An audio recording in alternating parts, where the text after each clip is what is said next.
Quando a gente pensa no Egito, a primeira coisa que vem à cabeça são as pirâmides, os faraós, aquela história antiga, né?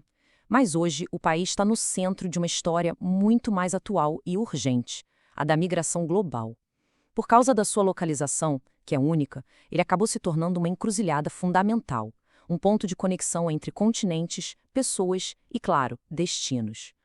Para a gente entender o Egito de hoje, não tem jeito, a gente precisa olhar para trás. A grande questão que vai guiar a nossa análise é essa: porque, ao longo de milênios, essa terra tem funcionado como um verdadeiro imã para pessoas do mundo todo. Então, nosso roteiro de hoje vai ser o seguinte. Primeiro, vamos mergulhar na história do Egito como essa encruzilhada milenar. Depois, vamos entender como ele funciona como um hub migratório hoje em dia e como é a jornada de quem chega por lá. Em seguida, a gente analisa o papel estratégico do país como rota para a Europa e, por fim, a gente reflete sobre o futuro dele, que está em constante mudança. Ok, para começar a responder a nossa pergunta, vamos fazer uma viagem no tempo. Vamos ver como o Egito, desde sempre, foi esse ponto de encontro de diferentes culturas. E olha, essa vocação para ser um ponto de encontro não é de hoje não, viu?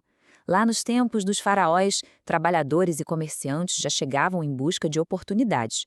Séculos depois, sob o Império Otomano, o Egito era um verdadeiro caldeirão cultural, um centro de comércio e refúgio. E já no século XX, virou um porto seguro para europeus e também para vizinhos em crise.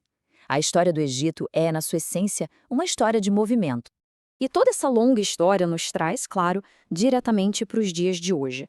Quem são as pessoas que estão chegando ao Egito agora e o que elas buscam? O que é fascinante no fluxo atual é que ele tem, assim, duas caras. De um lado, você tem refugiados da Síria, do Sudão, da Eritreia, gente que chega em uma busca desesperada por segurança. Do outro lado, chegam migrantes econômicos de outros países africanos e do Golfo, que vêm atrás de oportunidades, principalmente na construção e no comércio.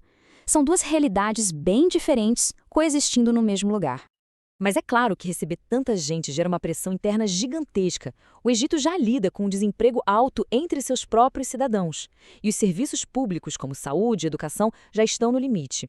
O grande desafio do país é como equilibrar o dever de acolher com as necessidades da própria população. É um ato de equilíbrio muito delicado.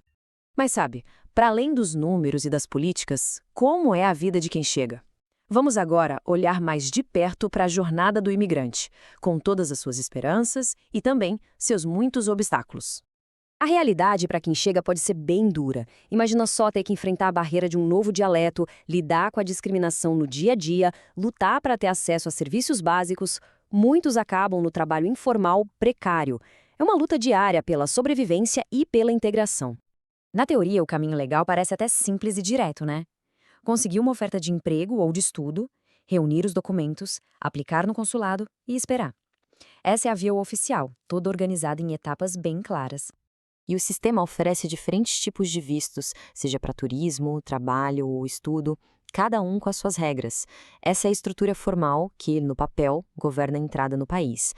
Mas essa organização toda contrasta muito com os desafios que um monte de gente enfrenta na prática. Agora, vamos ampliar o nosso foco. Porque o papel do Egito vai muito, mas muito além das suas fronteiras. Ele se tornou uma peça-chave no tabuleiro geopolítico da migração, principalmente quando o assunto é Europa. Sua localização o coloca numa posição única e extremamente complexa, a de guardião das portas da Europa. O Egito acaba funcionando tanto como um ponto de passagem quanto como uma barreira de contenção nas rotas super perigosas que cruzam o Mediterrâneo. E uma mudança na lei, em dezembro de 2024, redefiniu completamente esse papel. A responsabilidade pelos pedidos de asilo, que antes era do Acnur, o órgão de refugiados da ONU, passou direto para as mãos do governo egípcio. Uma mudança e tanto. O resultado foi imediato e, olha, drástico. Em apenas 3 meses, mais de 21 mil sudaneses foram deportados. É um número impressionante que mostra a virada de chave radical na política do país, que aconteceu praticamente da noite para o dia. E isso, claro, criou um efeito dominó. Com a porta do Egito se fechando, milhares de pessoas foram forçadas a usar rotas ainda mais perigosas, como através da Líbia, por exemplo. A consequência direta, um aumento de 134% na chegada de sudaneses à Europa. As políticas de um país ecoaram por todo o continente. Todos esses fluxos, essas pressões e essas políticas nos levam à nossa reflexão final. Qual é, afinal, o lugar do Egito nesse mundo que não para de se mover. Tem uma citação da nossa fonte que resume a situação de um jeito perfeito. O Egito hoje encapsula os desafios, as tensões e a própria dinâmica da migração global.